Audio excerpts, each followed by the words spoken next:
Hi, everyone. Thank you so much for joining us today. I'm Erin Creighton. I'm the Assistant Branch Manager and Adult Services Department Head here at the Fredericksburg branch of the Central Rappahannock Regional Library. I am pleased to be joined today by Lamont Brown. Lamont is our Wealth Wednesday guy, and he is the owner and wealth manager of Alma Wealth Management. He's here today to talk to us about Beyond April 15th, from just tax filing to tax planning. Ooh, taxes. Take it away, Lamont. Next slide. Taxes. Just the mention of that word brings fear to many of us because this is the time of the year we have to lay it all out there, send in our statements, and then wait to figure out what is due. This is the time of the year that we are uncomfortable because we know something is going to come back and they're going to tell us we owe more than we had anticipated. But this is also the time where you can focus on the future and stop looking over your shoulder and worry about what has happened and really start to plan forward. So today, I'm going to be giving you 4 tax tools that you can use to plan your taxes and potentially reduce your taxes over the course of this year to come. And oh, by the way, there is a bonus one that I have prepared just for everyone. So I'm looking forward to this. Let's get started. Next slide. The first thing you need to know about taxes and tax planning is you need to understand your income. This is where you are going to be taxed. If your income rises, it's going to increase your taxes. If your income falls, it's going to reduce your taxes. So, understanding over the course of the year and the next 5 or 10 years what your income is going to be looking like is going to be important to you because you're going to then have the opportunity to take steps to either reduce that income, to increase that income, or to do nothing. Those are your options, and that's what you have. So, what you see on this chart is Frank and Joanna Sample. They are completely made up people, but as you can see, they are working right up until 2040, and then they stop working, and you see their taxes, their income completely drop. And then what happens? They start to receive required minimum distributions. Those lines that are across the top, those are the marginal tax brackets. So as you can see, their marginal tax bracket is high, and then it almost goes away, and then it's low leading into that. So looking at Frank and Joanna Miller's situation, you are able to then think about how can I reduce or impact these taxes to my best benefit. The number one way you can do that is called excluding income. And if you know anything about excluded income, it's pretty cool. Because what happens is essentially you earned money, but because you put it into a pre tax 401k, you're able to exclude that income from your income for the year. And what that does is it reduces your taxes, but it doesn't go away. It only defers those taxes till later, which we can talk about at nauseum. But you're essentially excluding income so that you don't pay taxes this year. Then you want to be thinking about your distributions. So if you're already of the age where you're taking distributions, you have control. You have complete and total control over when you take those distributions, how much those distributions are going to be, and where you're going to take those distributions from. How does that look? I know you're asking that question. Well, the way it looks is like this. If you take it from pre-tax, it's going to come in just like you got paid that money as ordinary income. So if I'm taking 100,000 pre-tax, it's going to look like I earned 100,000. If I take it from Roth or tax-free money, it's going to look like I didn't even make that money. So I'm going to have control over my distributions, which is going to drive my tax planning. This is just the first step. You want to be thinking about your income from first. Then you want to sit down and look at your required minimum distributions. Remember I said Frank and Joanna? they now have these required minimum distributions that are kicking in when they both turn the ripe age of, what did I hear? 73. Exactly. So when they turn 73, the IRS wants you to start taking distributions so they can charge you, and you have to pay taxes. Well, as you look at their chart, they're having to start taking those required minimum distributions until their IRAs are completely exhausted. And that is tax. They have an ability to reduce that tax when we get to the next step, but we're going to just focus on this. So we're just planning our income. And along the way, they can potentially exclude some of that income with what we call a qualified charitable distribution, where you take a portion of your required minimum distribution and you send it off to your favorite 501c3, so that you're not going to pay taxes on that, and they won't either, but you're not going to pay taxes on it because you've now sent it off to a charitable institution. This is a great way to reduce or eliminate your taxes because that income didn't come into your house. So number one, you want to plan your income. Next, after I plan my income, I want to understand, what gains am I going to anticipate over the year? But let's get clear about gains. There's two types of gains.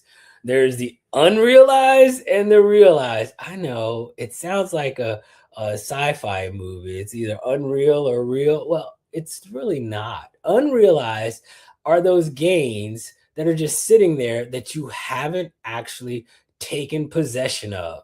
They can grow and they can go away, but it's those gains that you have not taken possession of. Think of it like your home. You bought your home for an amount. You won't have to pay taxes if you ever have to until you sell that home. But you have this thing called equity in there. Well, unrealized gains are essentially like that. They are the equity that is sitting inside your investment account that you have not claimed yet. But once you sell, that's when you create that realized gain. And those realized gains are what you're going to pay taxes on. And so we're going to talk more about the specifics of that tax, but you want to understand, are these unrealized or are these realized? You can carry unrealized gains right on up until your death. And we'll talk specifically about that a little bit later on. But you want to know unrealized and realized. Then you want to understand the concept of dividends. There's two types of dividends. There's the good type of dividends and the not so good type of dividends. Regular dividends are paid out and you're going to pay ordinary income tax on those dividends. So what does that mean to you? It means it's going to be just like you earn those at your job. So you're going to be just like it was W-2 earnings. It's going to be taxed exactly that way. And it's going to stack on top of what you earned through your employment over the course of the year. But then we have this other dividend, which gets this preferential tax treatment based on how long you hold it, the type of company you're invested in. But these are called qualified dividends. And this can be between 0 and 20% total tax. So you want to understand, how are you going to receive these dividends? Are they going to be qualified or are they going to be regular dividends? Because that's going to impact your taxes. And that's just another thing you need to be planning around. This is another thing that you have to know as you start to understand your income. And then finally, this one is big. I talked about it last month and I'm talking about it again. This is uncomfortable because come October, November, you can receive annual mutual fund gains because inside your mutual fund, they're doing things. They're buying and selling and creating realized gains, and they're throwing off dividends and all of these things. And inside your taxable account, you could actually get a bill that you didn't even anticipate. So you want to know, what gains are you going to receive over the course of the year, because that's going to drive the rest of your planning. Because if you're going to receive a lot of gains from these mutual funds, you want to figure out, how do I offset that during the year? And that's where we start our planning next. All right. The two C's, conversion versus contribution.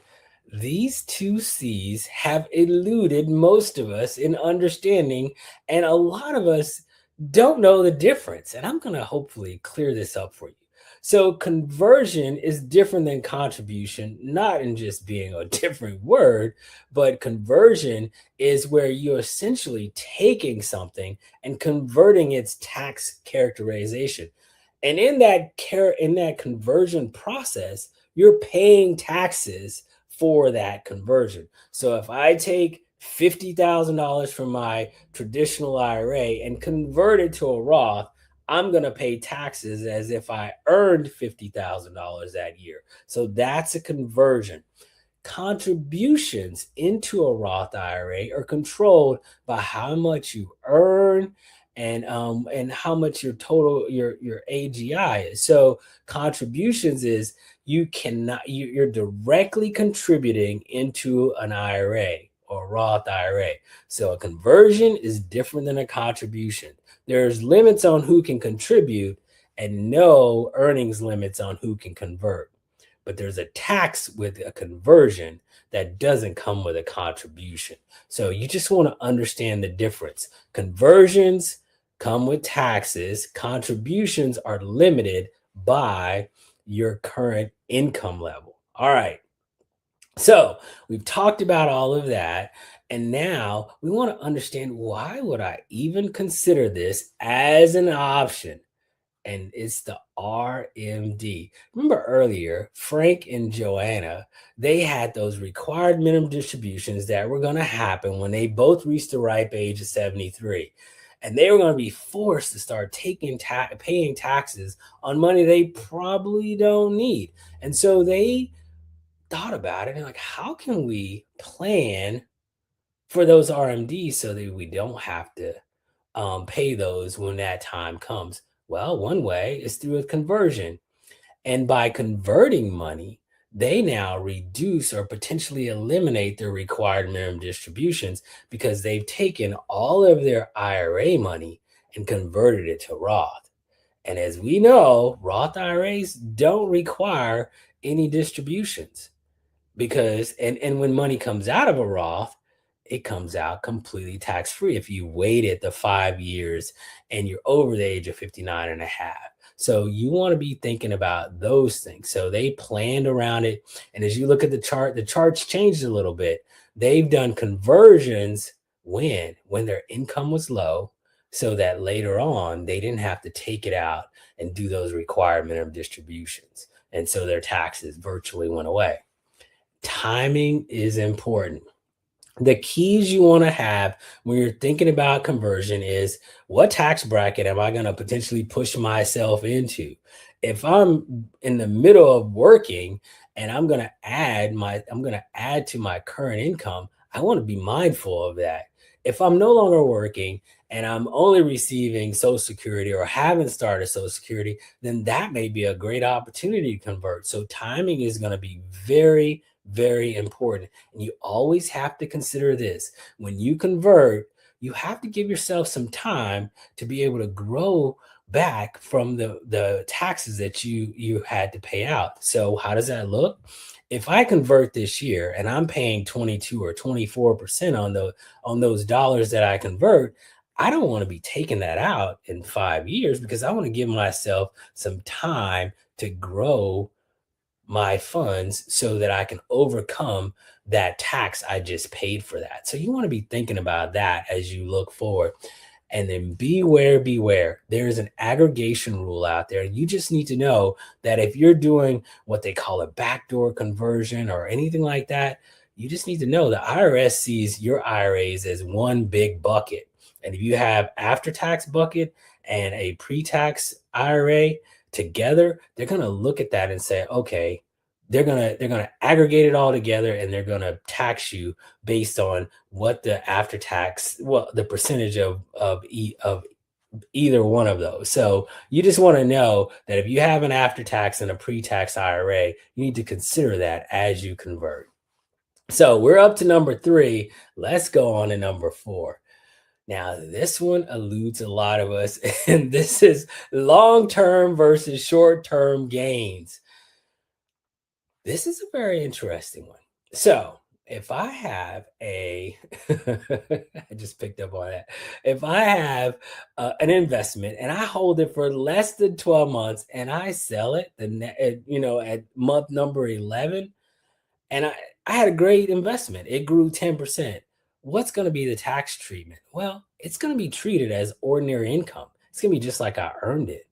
But if I wait on that same investment and wait till more than 12 months, then I'm going to get this preferential tax treatment where I'm going to be either taxed at 0, 15, or 20%, which, if you know the tax rates, they're a lot higher than that. And it's going to be based on my total taxable income. So most people are going to fall out in that 15% range. Well, it's beneficial to hold an investment for more than a year in this case, because it does reduce your overall tax on that income. So this is another tax planning tip or tax planning tool. You don't want to buy something in January and turn around and sell it in December. You want to buy something in January and wait until February or January 30th to sell it, because at that point you've waited that 12 months to ensure that you're going to get the preferential tax treatment. Now, does this matter inside of a Roth IRA or a traditional IRA? Absolutely not.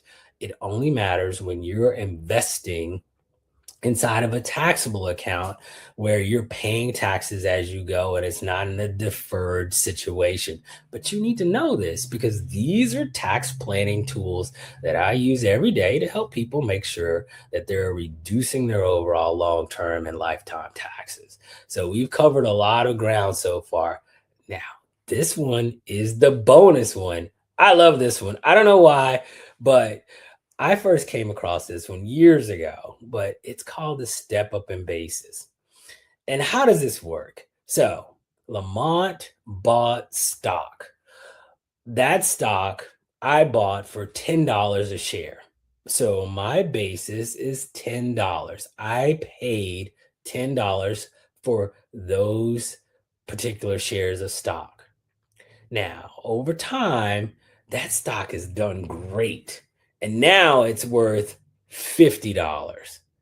It was at least a year, but it's worth $50 now. So $10 is what I paid, $40 is my gain. So in this case, $10 would be my basis and $40 would be my gains. Now, while I'm living, if I choose to sell, I'm going to pay long-term capital gains on that sale because I held it for more than a year, and I'm going to pay taxes on it. But what if I don't sell it and I wait and I wait and I pass away? Well, this is the magic that happens. Once I die, my heirs are going to now inherit that at the new at the new basis, which is going to be the market value on the date of death. So all those gains I would have paid taxes on have been essentially wiped away. So I have this stock that has grown from $10 to $50, and now they're going to be able to sell it at $50 and not pay any taxes on that at all.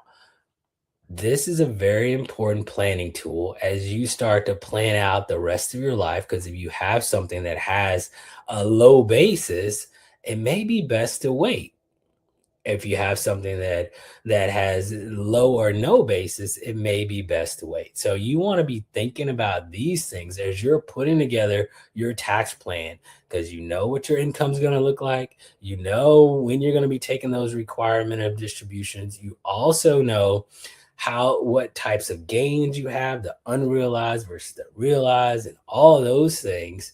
And now you're planning for that basis, and you're planning around all of that. This next slide. So tax planning is is the part of taxes where you can actually make an impact. Tax preparation, that's a hard part. That's the part where you have to show all those documents and wait on what's going to happen. The tax planning is where you're able to make some real changes on your ultimate goal. So you're planning your income, you know what types of gains you're going to be receiving over the year. You completely understand what conversions are and how conversion differs from contribution, and you're thinking about long-term versus short-term gain, and do I hold it for a year, do I sell it early, all of those things. And then you're planning around the basis, because that step up in basis removes all of those taxes on everything that is held up until and after death.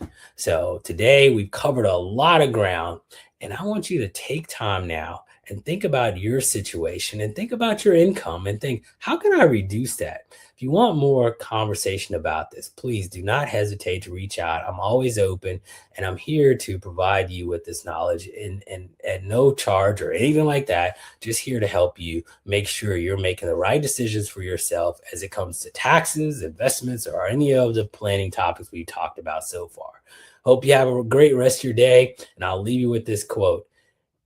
In the world, there is nothing that can be said to be certain except death and taxes. That's Benjamin Franklin. Thank you, and I look forward to seeing y'all in March. Thank you so much, Lamont, for that wonderful presentation, as always. I think you really said it really wonderfully when you said that you really have to plan for the preparation so that you can really succeed during tax season. And I bet you it makes it so much more less stressful if you actually go through some of those steps, right? Because you're taking some of that pressure off of the unknown.